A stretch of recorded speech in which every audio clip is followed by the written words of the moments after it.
I hit the floor before I ever reached the stage. One moment I was walking toward my master's degree, the next I was staring up at ceiling lights while voices blurred around me. The doctors called my parents. They never came. Lying in the ER still in my gown, my phone lit up with a tag from my sister, a smiling backyard photo captioned "Family Day" without the drama. I didn't respond. I couldn't. Days later, still hooked to machines, I finally unlocked my phone. And what I saw made me realize collapsing wasn't the worst part of that day. My name is Maria Bennett, and I learned early that in my family, love came with conditions I never agreed to.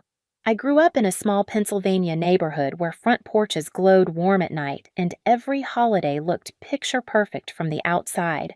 Inside our house, though, I always felt like I was walking around a draft that no one else seemed to notice. My mother, Linda, built her world around my younger sister, Emily. She called her delicate, sensitive someone who just needed a little extra. My father, Richard, had his own script for me. "Maria, you're the dependable one. You're stronger than most." He meant it as praise, but it felt like a job description I never applied for. Whenever something needed to be fixed, solved, or absorbed quietly, it landed at my feet. I remember tying Emily's hair for school because Mom was running late again. I remember taking the blame for a shattered vase because Emily cried faster than I could explain. Her birthdays were full productions, pink banners, cupcakes, 20 kids in the yard. Mine were quiet affairs with a small cake on a paper plate, a promise they were too tired to keep. "We'll celebrate properly next year." Next year never came. One winter when I was running a fever high enough to make the room spin, I waited on the sofa for someone to sit with me. Instead, Mom zipped Emily into her recital costume and Dad asked me to be a good sport while they rushed out the door. The house dimmed as evening settled and I lay there listening to the heater clicking, trying not to cry, because I already knew no one would hear me. That was the rhythm of my childhood, Emily receiving softness, me receiving expectations. And somewhere in that rhythm, I learned to equate silence with strength. Leaving for college in Boston felt like stepping into air that actually moved. I worked 2 jobs, studied late nights, and built a life that belonged to me for the first time. Still, the calls from home trailed after me like a long shadow. "We're behind on the electric bill. Emily's card is maxed. Your sister needs help this month." And every time I sent what I could, sometimes what I couldn't. Because that old line, "You're strong," still lived under my skin, whispering that my needs came last. Boston also gave me people who noticed things my family never had. Jenna, the coworker who'd shove a cup of soup into my hands and tell me to stop apologizing for being tired. Mark, who frowned when I swayed during a shift change. And Dr. Lane, who didn't need more than 2 sentences from me to say, "You carry too much, far too much." But even with all that, I kept going. I kept stretching myself thinner. I kept promising I'd rest after graduation, after one more shift, after things calmed down. I didn't realize I was building toward a breaking point, not until the day my body finally chose for me. The months leading up to graduation felt like living inside a tightening vice.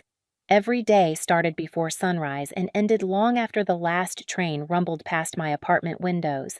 I worked full-time at the hospital, picked up weekend shifts at the cafe, and squeezed my master's coursework into whatever scraps of time were left. People told me I was impressive. I didn't feel impressive. I felt like a candle burning from both ends in the middle. The trouble at home didn't slow down to match my pace. It sped up. Mom called first. "We're short on the water bill this month. Your dad's hours got cut." A few days later, my phone buzzed again. "Emily, I messed up Maria. My rent's late. Can you cover it just this once?" It was never once.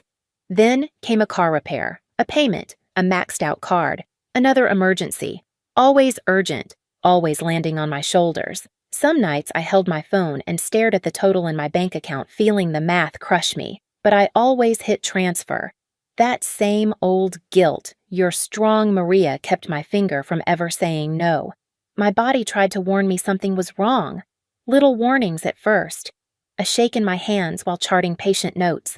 A wave of dizziness when I stood too fast. A pressure in my chest after a 12-hour shift. I blamed coffee. I blamed stress. I blamed anything but the truth I was running on fumes.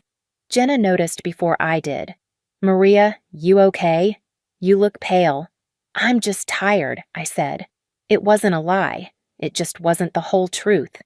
One evening, after a brutal double shift, I collapsed into the break room chair and checked my phone. A notification flashed across the screen, a tag from Emily. I tapped it expecting a meme or something random.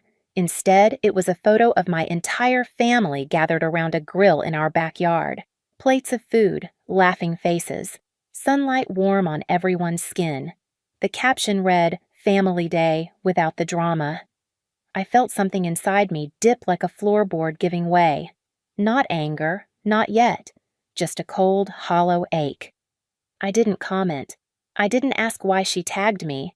I just turned off my screen and pressed my thumb into the edge of the table until it hurt. Later that night, while walking home, the world tilted. The sidewalk swayed under my feet. I grabbed a railing and waited for the dizziness to pass. My pulse hammered in my ears. I told myself it was exhaustion. I told myself to keep going. I told myself it would be fine after graduation. But there was another one that stayed with me. I was charting vitals in the ER when the room blurred. I blinked hard, but the numbers on the screen doubled, then tripled. Mark touched my arm lightly. "Maria, you need to sit down." "I'm okay," I whispered. I wasn't. I kept pushing.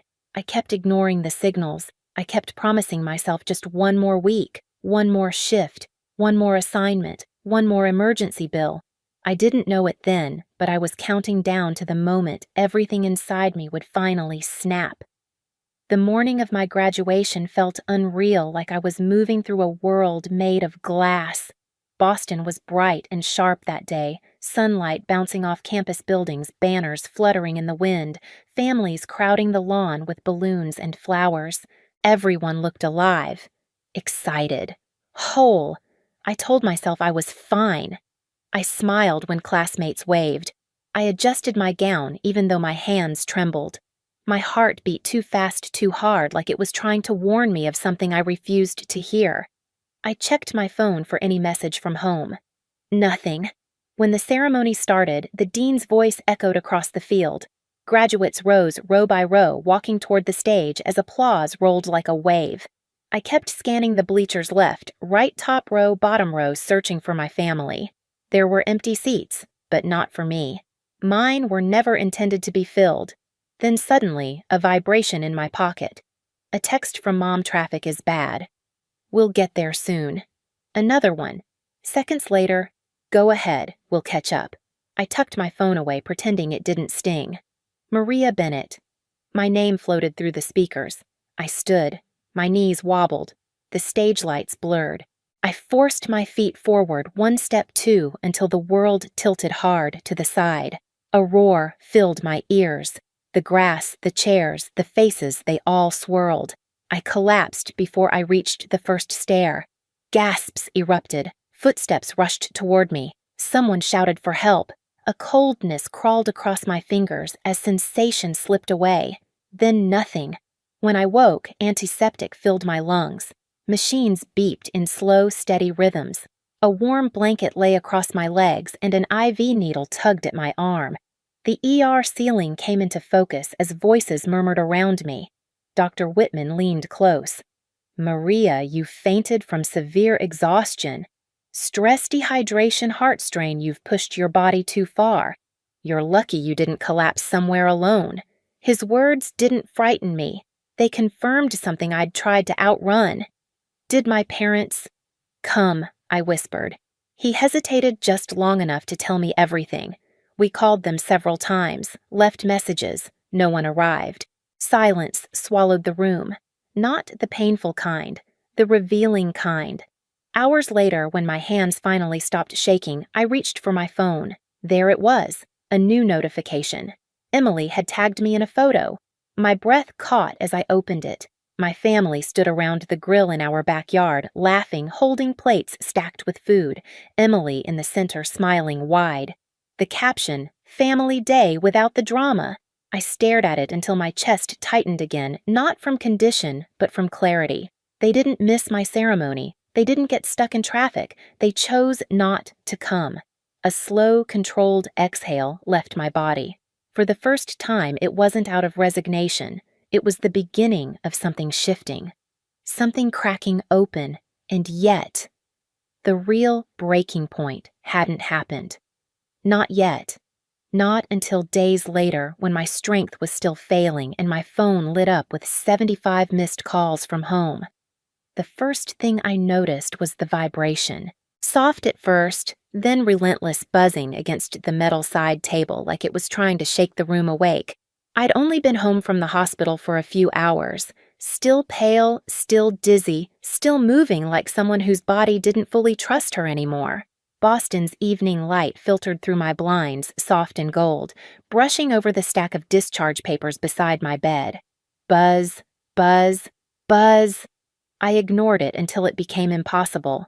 When I finally grabbed my phone, the screen nearly blinded me.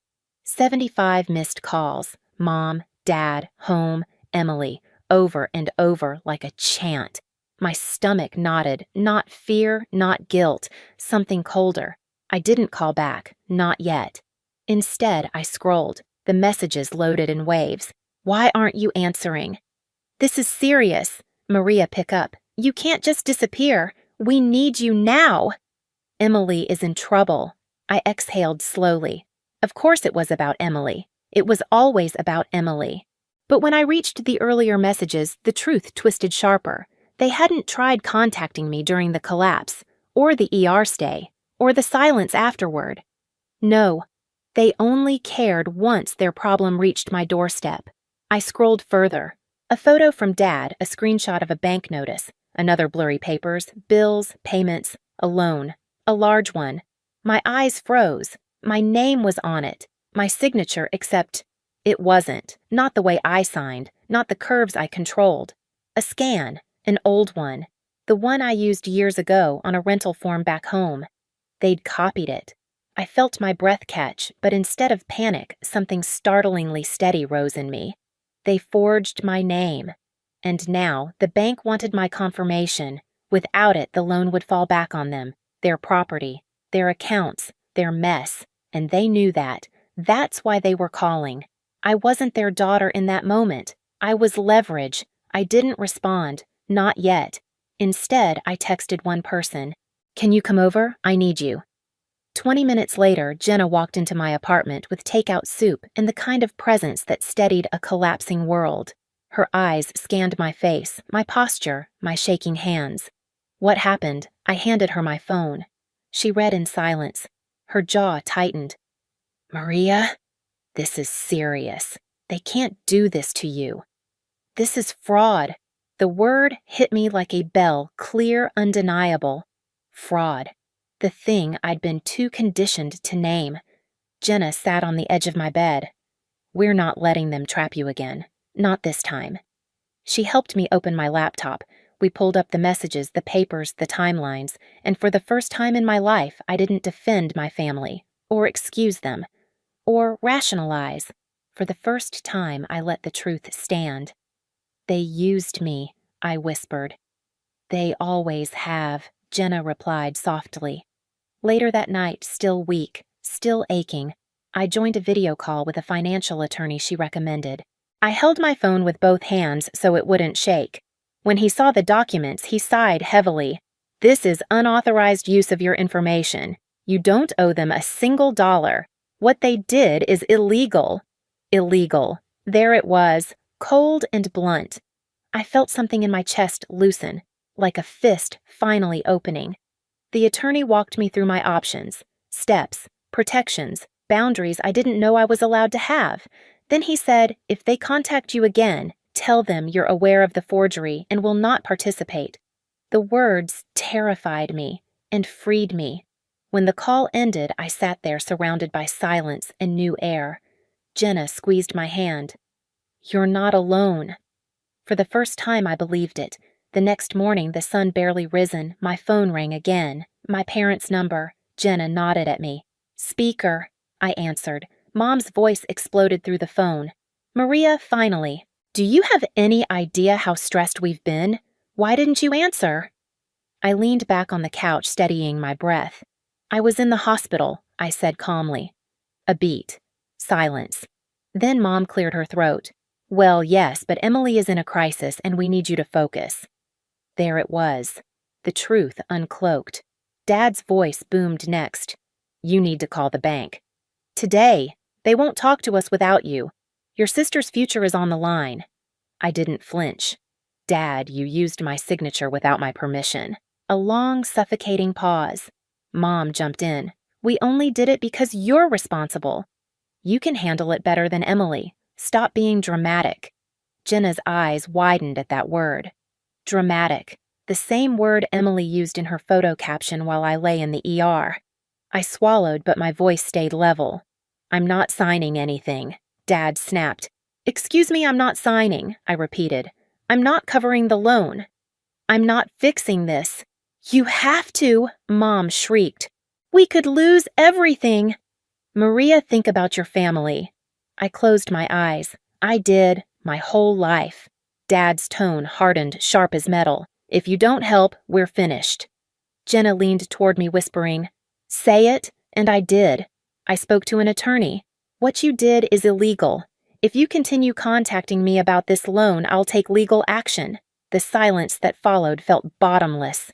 Then Dad growled, You're threatening us. I'm protecting myself. Mom's voice cracked, shifting from anger to pleading. We need you. Please. A year ago, that would have broken me.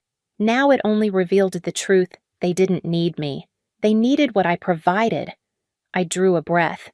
I'm done being the solution to problems I didn't create. I'm done being your safety net. I'm done being the strong one so Emily never has to grow up. Maria, Mom choked out. No, I said, not anymore. Then I hit the red button. The call ended. Clean, final. Jenna let out a shaky exhale. You did it. My hands trembled, but not from fear, from release. That afternoon, I spent hours removing myself from every account, every automatic payment, every shared bill. I called companies, closed access, reset passwords, documented everything.